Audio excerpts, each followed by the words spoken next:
Derby entre le Tarn et la Haute-Garonne avec le Castres Olympique 8e en lutte pour tenter de décrocher une place parmi les 6 et arracher la qualification, et le Stade Toulousain premier qui veut conforter sa place sur le trône et se rapprocher d'une qualification directe pour les demi-finales. Le Stade Pierre Fabre en guise de théâtre après le résultat nul du match aller. Et sur le coup d'envoi de la rencontre, en avant de Lebel, repris devant par Meafous qui donne une première pénalité, Benjamin Ourdapilchieta ouvre le score pour le CO. Avec l'aide du poteau, comme on le revoit sur cette image. Décastré à 14 après le carton jaune contre Ardron à la 7e minute, mais la nouvelle faute des Toulousains au sol, ce qui permet à Ourdapilchieta de doubler la mise. 10 bleus.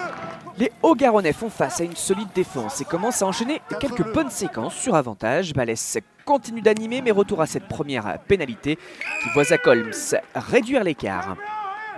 Une autre pénalité pour Castres à la 22e et 2 minutes plus tard, ce lancer de Movaka capté par Flamand, un ballon porté. Et surtout, ce petit coup de pied de Balès, bien dosé dans la course de Dimitri Delibes, seulement le 3e match en top 14 de sa jeune carrière, et déjà une 3e réalisation après son doublé à Lyon, et l'on revoit ce geste magnifique du demi de mêlée toulousain qui a senti le coup sur le fermé pour servir son centre. Toulouse repasse devant. La réponse de Castres dans le jeu avec le travail des avants sur cette séquence de possession dans les 22 mètres. La charnière qui écarte, Dumora, Villimoni, Botitou entre vitesse et puissance, et qui passe au milieu de 3 adversaires pour s'en aller marquer l'essai. Les Tarnais reprennent l'avantage, capacité à fixer dans l'axe pour ensuite prendre les espaces sur les extérieurs et la solidité dans la finition. 14-10, et c'est d'ailleurs le score à la mi-temps. Castres insiste avec cette touche proche de la ligne d'en but, le lancer de Barlow. Un ballon porté où même les 3/4 viennent pousser à l'image de Thomas Combezou. Le ballon qui lui revient d'ailleurs.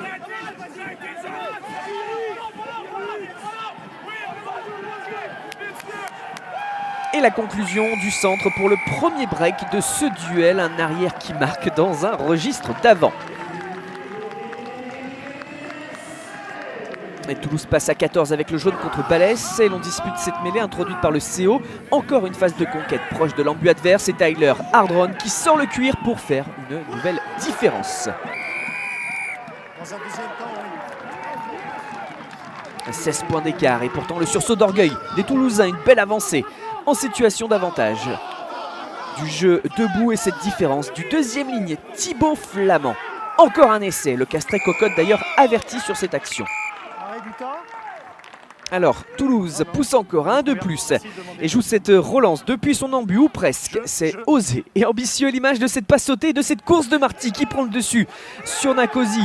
Du soutien et la remise notamment vers Romain Riguet, puis Mathis Lebel qui recentre sa course et s'en va marquer le 3e essai des siens, un essai de 100 mètres.